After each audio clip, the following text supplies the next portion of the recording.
What is politics? The answer is simple. It's everything. In this video, I'm not going to teach you the definition of politics. You can Google that yourself.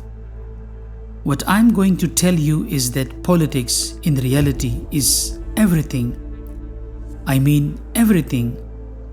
It's everywhere around you. It affects your ideas, your thoughts, your way of life, your personality, future preferences, your freedom of speech, your rights, the environment around you, climate, and the list goes on. Politics at a bigger picture is all about interests. I mean the interest that serves you and your needs the best. When it comes to politics, we usually think of democracy, election, economic policies, etc., etc. But we always forget to think how it actually shape and affect our entire lives. In this video, we will discuss how the different aspects of our life are directly and indirectly affected by politics and the type of political institution in place. I really recommend this video to curious and reasoning-minded people. So don't skip this video and let's dive into it. Politics and political institutions affect you and your personality at the same time. It defines and shapes your behavior in many ways without even realizing it. We inherit 50% of our personality from our parents via the DNA, while the other 50% is shaped by the external forces, for example, politics and the socio-economic environment around us. For example, if you are born in a country where there is a dictatorial or a military regime, your personality revolves around those values. In such countries, you must prefer a macho character. You must like a tough leader rather than a smart or intelligent one. You mostly prefer a military and powerful responses when it comes to security threats rather than a rational or a peaceful dialogue.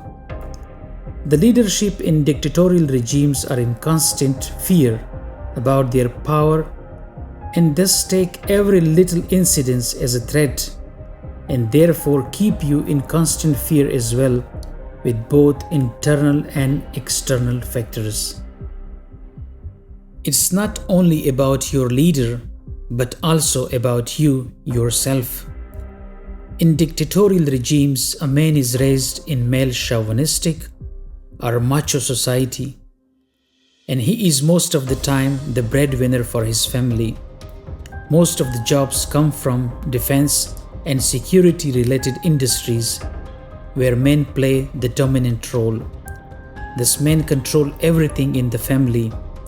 He insert his macho character on family matters and leaving no room for women. Thus women are mostly ignored in decision making. This causes massive gender inequality in such society. Gender inequality in general is everywhere in the world, but it's usually worse in such countries. Additionally, in such societies, you are constantly fed with unseen foreign threats. They keep you busy in constant security threats in order to realize you the importance of the current political regime. With these constant security threats, they support their massive military-related budgets. Whenever you ask for more rights, personal freedom, openness and transparency, etc., they label you as foreign agent, traitor, and the list goes on. Dictatorial or military regimes are fearful of changes, and that's why it is harder to have constitutional rights for vulnerable groups like the LGBT communities in such regimes. That's just one example.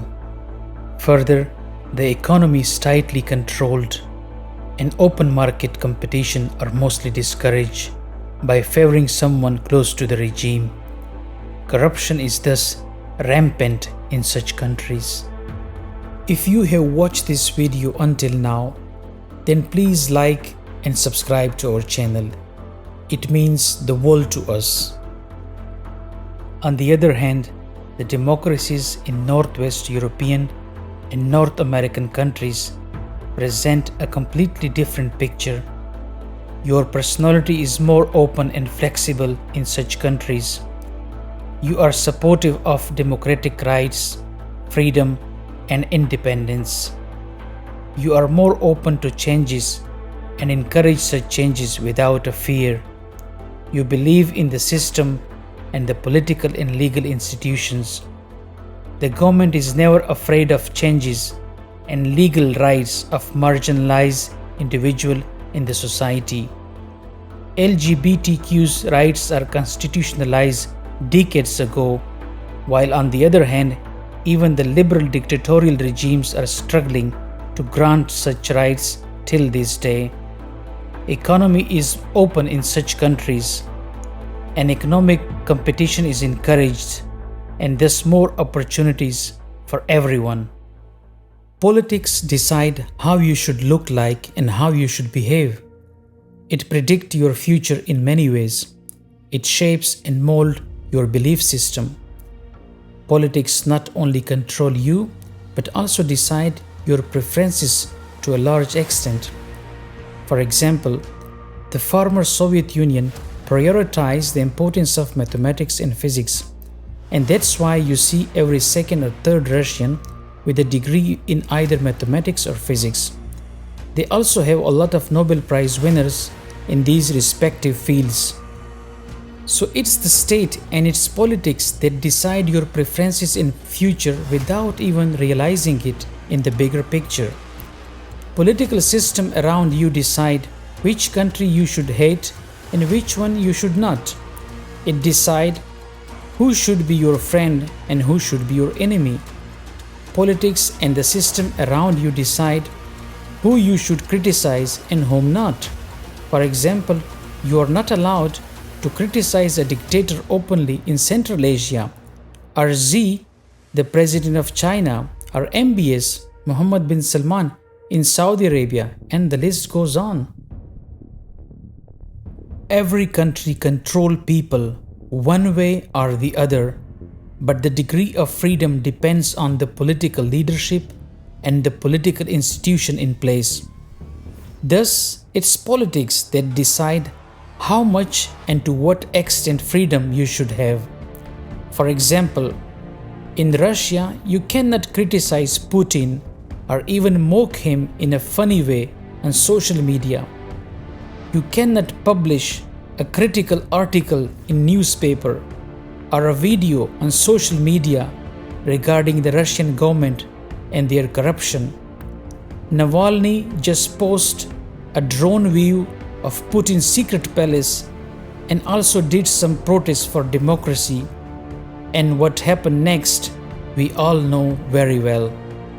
The situation can be worse for you if you criticize the leadership in countries like China, Saudi Arabia, Egypt, Pakistan, Myanmar, Sudan, etc. etc.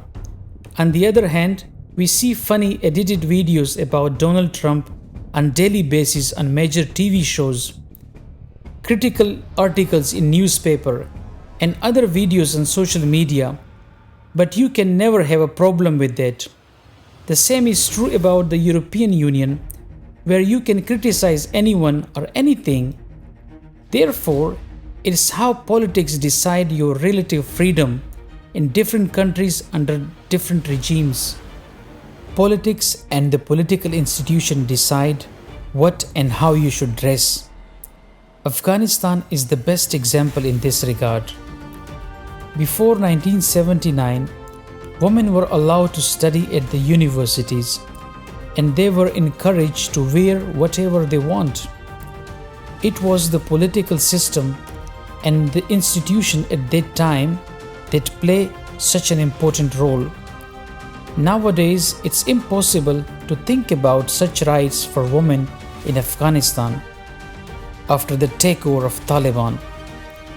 That's how the political institution affect everything around you, even the dress code.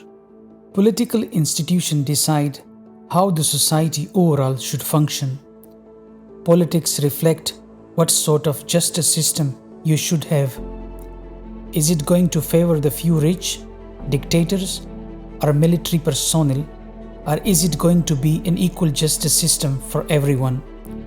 Political institution and the one in power decides the freedom of judicial system that would either serve the few powerful or suppress the rest. Further, the political party you select to run the affair of your country affect the environment around you and can contribute to the climate change. For example, in the US, Democrats are always in favor of green energy transformation and implement policies that protect the environment around us.